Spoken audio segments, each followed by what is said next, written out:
All right. I'm here with Adrian. And what's your title at the company? What do you do? Oh man, I have a couple of different titles, but I just call myself lead developer.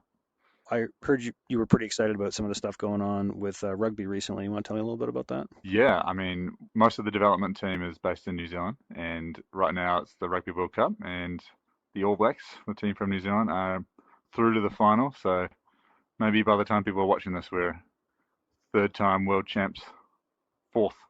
We have fourth World Cup if we win it. So Are you feeling good about your odds? yes, yeah, we're looking good. That's great. Wow. And so it's been a pretty exciting last 6 months here with Pickleball One. You want to tell us a little bit about what that experience has been like for you? Absolutely. I mean, it's been exciting, sort of a little frantic at the same time, and um, yeah, a little daunting here and there, but it's pretty exciting to have the game out there released in the wild. Hitting the refresh button over and over, watching new users come in and seeing them share their experiences on Discord. It's been really fun. I saw recently on Discord that you posted a picture of you and the team playing a little pickleball in real life. What was that all about? Yeah, it's great. I mean, we're trying to do it at least once a week where we head down. Here in New Zealand, pickleball isn't the same, hasn't had the same sort of popularity spike as it has in the US over the last few years. So it's hard to find courts with pickleball lines, so we just sort of make up our own. Now, if you were to sort of like change the way that pickleball is played to include what's called New Zealand rules pickleball, what would that include? What would New you add Zealand in there? rules pickleball. Well, if it looked like rugby, there might be tackling involved, but I don't know if that'd be good. Yeah. I think our next game we're going to try playing a little King of the Court round robin. So maybe that could be New Zealand rules. Tell us what some of the biggest challenges you've had over the last year in terms of like being a lead developer, and what are some of the big things you've been working on that you're proud of after working your way through it? Yeah, I think probably the biggest challenges has been we have a small team. There's four of us here in New Zealand working on the game, and we have one other developer based in India. Um, but for the most part, it's a small team, and we have big ambitions, right? Like we want to make this pickleball game be the pickleball game for virtual reality and for the Meta Quest. And so we have some lofty goals, but we have a small team to try and achieve them with. So I think the challenges has been around deciding on, you know, what the priority is, what are the best features, what are the best improvements we can fit in within a small sort of window. Um, Things I think we're proudest of is I think the feel of the game in general mimics what pickleball is like in real life, both how you play the game and how you interact with other people socially. So I think we're onto a winner there. Has a user ever surprised you with something that you've seen show up, like in either a video of like a demonstration of what they're doing, or like a bug report? Has something jumped out to you? You're like, wow, they did that. Anything like that? Yeah, I think people love the game, and it's always awesome to see your own creation be loved by people. And so when you see users posting videos, posting stuff on Discord, putting things on social media, I mean, even just the other day we had, as you know, we had a guy who was trying to compare real life pickleball to the game, and he had a video using his Quest 3 and the pass through, and he was hitting shots with a real paddle, and then he would put that down and pick up his controllers and switch to the game and play. And so we have a direct comparison between what he was seeing in real life versus what we see in the game. And I think that sort of stuff is fantastic. It's cool to see people interact with your creation. It's fun to see. Can you tell me a little bit about the big changes that have happened with the MetaQuest 3 in terms of what that might enable in the future, or tell me about the MetaQuest 3? Yeah, I think it's pretty exciting. Obviously, Meta were really keen to push mixed reality as one of the big capabilities in the new headset. So I would say the mixed reality and pass-through capabilities would be one of the biggest features for our game because, I mean, as you know, playing in real life, you use your whole body to move around into play. But typically in VR, playing sports games, you're quite static, and you might swing your arms around, or you might shoot bow and arrow, or punching bags and that kind of stuff. But more or less, you're standing in one spot. So I think having a mixed reality environment, having the pass through, gives you so much more freedom to move because you can see what's around you, and you have that confidence of not running into the fridge or the cat or whatever else is around you. So I think that's going to open up a whole new possibility for sports games and pickleball as well. And obviously there's an iteration on the hardware to make the screens are clearer, they have more computing power, you can push more pixels around. That kind of stuff's great, but I think it's the mixed reality that's really going to open up a whole new avenue of games in general and sports in particular. Now, on that mixed reality note, have you been seeing this stuff going on where people are walking into a Starbucks with like a fake menu in their hand and going to their local park? And, Yeah, yeah, yeah. it was like 10 years ago, we were always worried about looking silly, and we're like, no, no, no, we need to lean into that. What have you Yeah, noticed and what have you seen out there? proper glass house. I haven't seen anyone in real life yet, and I haven't been brave enough to do it myself yet, but I have seen some videos of people vacuuming their living rooms and doing cooking and having YouTube videos up of their recipes and um, so experiences beyond games or like dedicated apps are just sort of trying to use the headset in real life, which I think is kind of cool and interesting. Of the things that you've been working on, like one of the challenging things about doing a game where you're simulating physical movement is the physics behind what you do. And I know that's something that you're quite good at, and it's something that's been a bit of your passion. So can you tell me your approach to physics and what goes into making good physics? Yeah, I think physics is hard. I mean, like the real world physics system is pretty good. So trying to replicate that in a game is challenging. I think racket sports in general lend themselves really well to virtual reality, more so than other sports, because you can hold a controller. It kind of feels like holding a paddle or a racket or a club of some kind, and you can swing it around. And so your expectation is that your real life movements and the interaction that you have with the object you're trying to hit is going to mimic what happens in real life.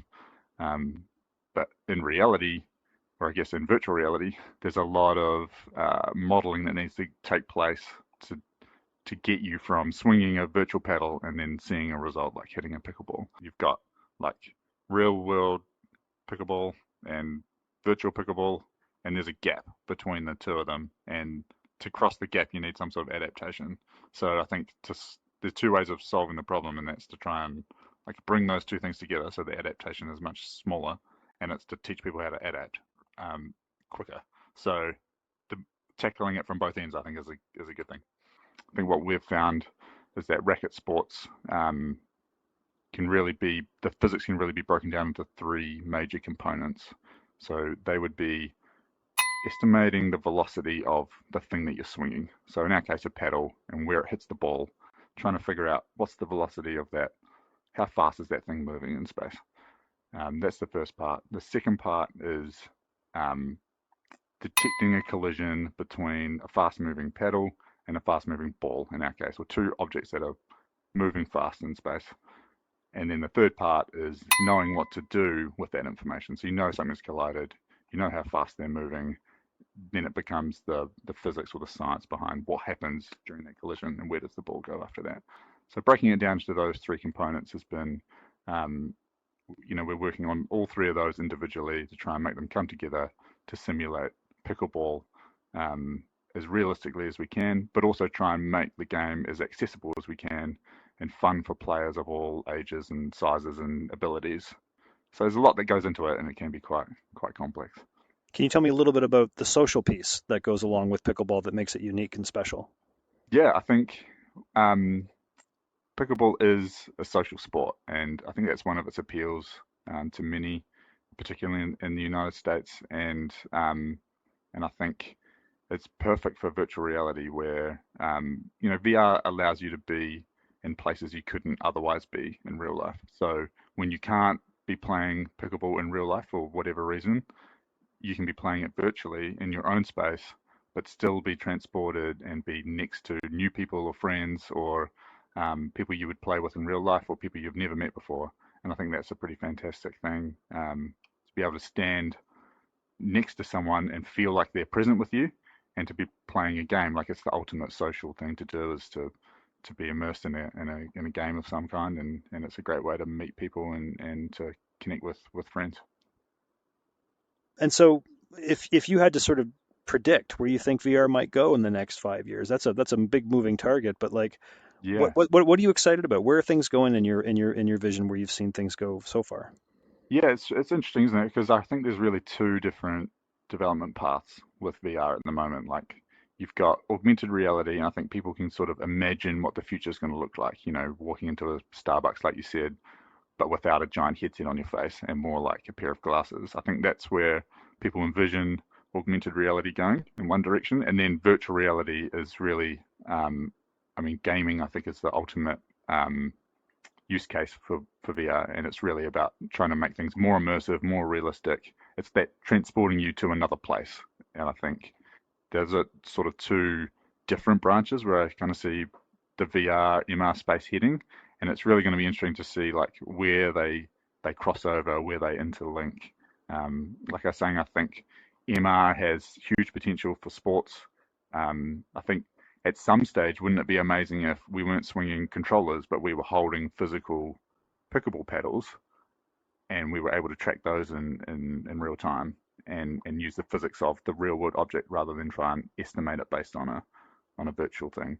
So yeah, it's going to be exciting to see where it goes, and I think big companies like Meta and Sony and the rest, Apple, are going to jump in at some point, maybe even Valve, who knows?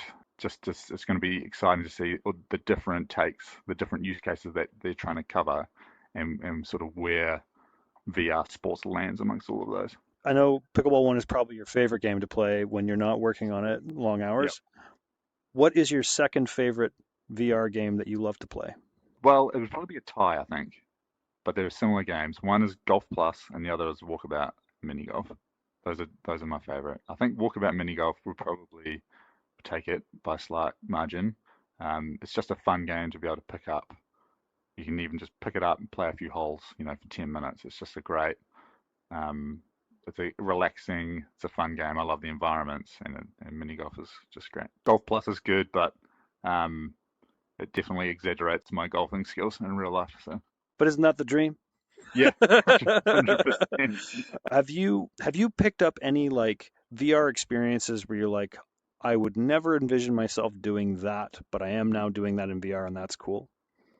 Yeah, definitely. I think in the early days of the Quest, one experience that I always loved to show people was the National Geographic app. I don't know if you've ever tried that one, but there was a mode in there where you're paddling a kayak around Antarctica somewhere and then climbing some ice shelf and seeing penguins and stuff. And that was a moment for me where I was like, man, it's not 100% realistic, but I did feel like I was immersed in some sort of Antarctic environment, and I didn't think I would ever do that in real life. So that was pretty cool. Um, yeah, I think it's those um, really immersive experiences where you feel like you're transported somewhere. I think that's where VR really shines, and there's a number of those where you can really feel like you've been transported to a completely different place. One of the things that I've been getting into is Vermilion for doing painting. I've been doing a Oh ton of yeah, right. painting lately. Yeah. It's amazing. You can do Bob Ross's and stuff like that. I've Like, genuinely thought about buying a keyboard so that I can do piano vision. So oh, yeah, yeah, yeah. Do you play any instruments? no, I'm a useless musician, so Oh, it might be a long adaptation curve for me, but that's a really good example actually. So I'm like a classically trained pianist, and I've tried oh right, the thing, and it's very very tough for me. okay, It's yeah, next to okay, near impossible because it's a totally different abstraction of how music right, works. right, But I have two friends that started on that. Now mm, they're playing chord music and they're playing songs they love. right, So it can be done, and they did it in like 6 weeks or less. So right. So it's probably good for if you like me and you haven't done any piano training. So yeah, yeah. So I think that's good. This is Coltrane signing off here. I'm here with Adrian. It's been wonderful chatting with you. Thank you so much for your time, and we can't wait to see what you're going to be cooking up with for us for the next little bit. thank you. It's been great. Should we do a? Can you? I'm gonna hit a wall. Yeah. There you go. I'm like high fiving on a Yeah. wall in real life. I didn't realize we could do that. That's great. All right, Yeah. wonderful.